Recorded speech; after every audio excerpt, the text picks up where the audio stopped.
हर केहू पूछ लेते नहीं जाई, केहू पूछ लेते नहीं जाई रे भाई हो, केहू पूछ लेते नहीं जाई, केहू पूछ लेते नहीं जाई रे भाई हो, केहू पूछ लेते नहीं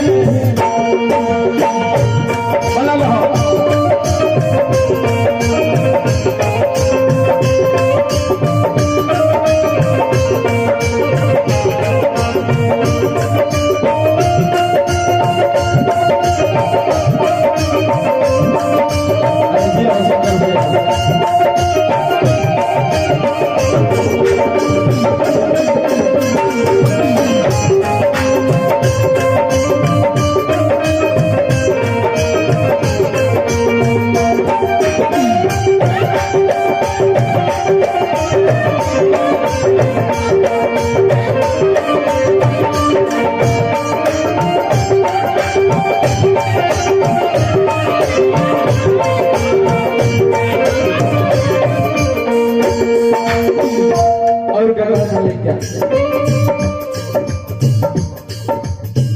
जब आदमी के घर से अर्थी उठेला अमरजीत भैया ये तू बोलत कहले किसियाल बड़ा बोले हमर से ना जब फोन करत नहीं लोग भैया कहां बड़ा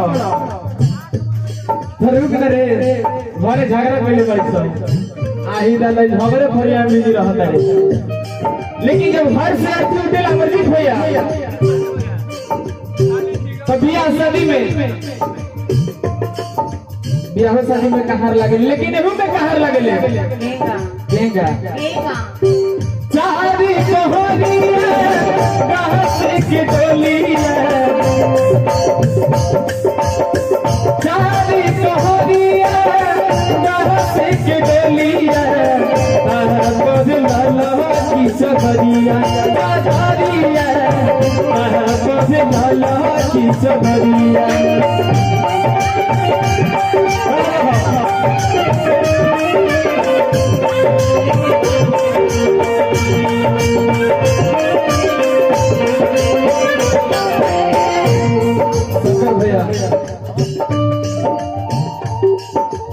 आदमी जब जिएला, आदमी जब जिएला तो ओकर महत्व ना बुझाला। जब केहू अपना बीच ना रहेला तो ओकर याद आला कि फलाना होइसा रहे, चिलाना होइसा रहे। जी के सारे धरती पे कर्म करके जाला, ये धरती पे हुई चीज गवाला। कहल बा कि जैसन करनी वैसन भरनी। चारी कहानियां घास की डोलियां, लाला की सबरिया बाजारिया, लाला की सबरिया।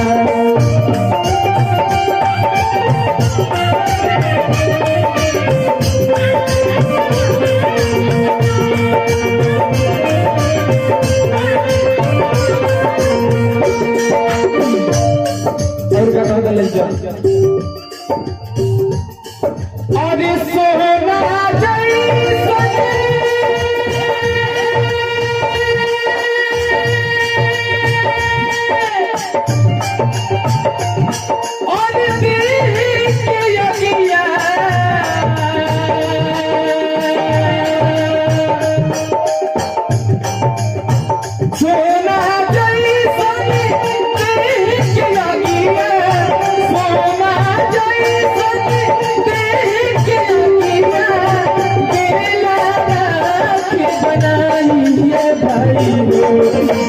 कुछ लेके नहीं जाई, कुछ लेके नहीं जाई भाई हो, कुछ लेके नहीं जाई।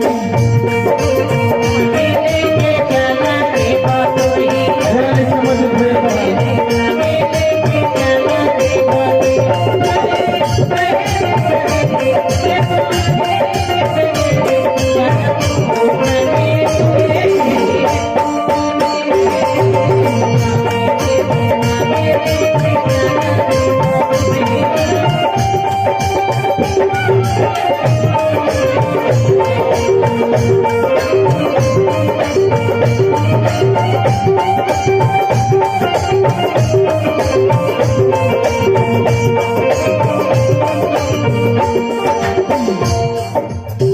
जी की तरफ से बहुत बहुत रुपए का पुरस्कार आई है। आशीर्वाद के चाहने रही,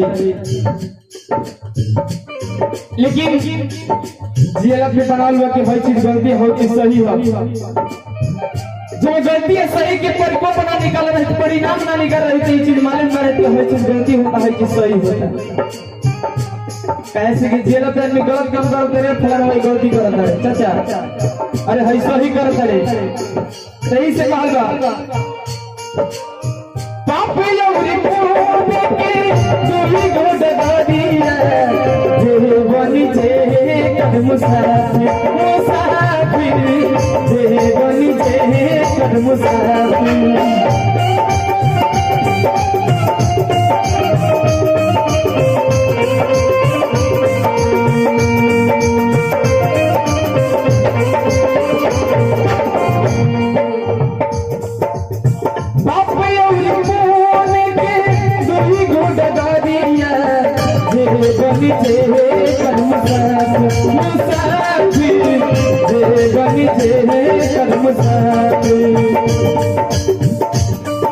शंकर भैया ले तरह बोल रहे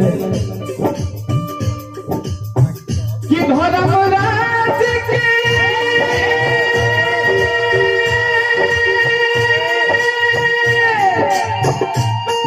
और धर्म का